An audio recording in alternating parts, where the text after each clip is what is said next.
What's up everyone, my name is Richard Gupta. Today I just wanted to demonstrate barefoot rope jumping. I'll be performing basic jumps and boxer steps. I just wanted to show you that how it feels like when you are rope jumping without shoes. And if you look closely, you will find that I always jump on the ball of my feet whenever I am performing boxer steps or basic jumps.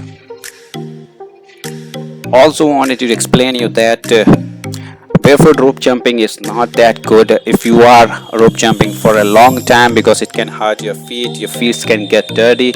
So these are a couple of things which you need to take care if you are rope jumping without shoes. And if you look closely or if you notice, then you will find that my heels never touch the ground. And these are a couple of things you might want to visualize when you are rope jumping.